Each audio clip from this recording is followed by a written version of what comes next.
来有关这个民众党有家长来压聊，讲伊读高中的囡仔有几来个同学摕到亲像是民众党党前的小草证，讲交500块就会当得到一张，故意支持郭文铁为骄傲的代志。家长是来痛骂讲，民众党就亲像是邪教，已经来侵入到高中的校园。郭文铁回应讲，这网络顶真真假假，而且真正的党证嘛毋是500块就会当买到。郭文铁怀疑这是民进党的网军在作怪，民进党是来反击，讲请民众党唔通用民主来伤害民主。4年后，我相信我们还是会自信的把票投给柯文哲，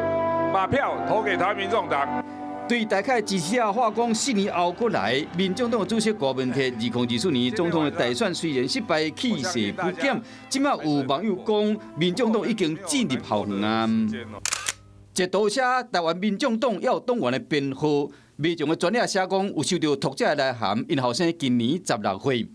有同学甲大家点讲，有民众党的小草识别证，互家长真生气。讲阮兜遮已经算是真偏僻啊！民众党的校园基层的渗透会使做甲遮偏远、遮彻底，为16岁开始洗脑，这毋是真正的公民实践课，只是包装做社团活动、公民参与的邪教的装摆尔。文宣部跟我讲说，那个是那个侧翼管理那个，反正不是各种有关嘛，我不晓得。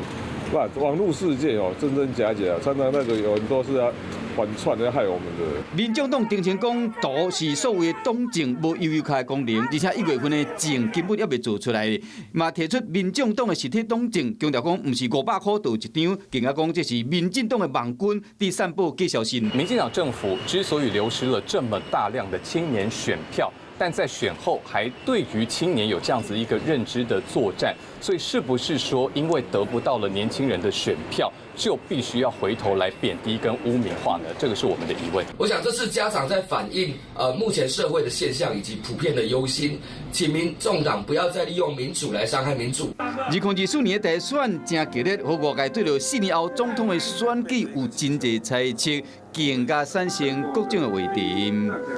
Hello， 我是雷亚，想要抢了先掌握最及时的新闻资讯吗？赶快订阅、按赞、开启小铃铛，锁定华视新闻 YouTube 频道。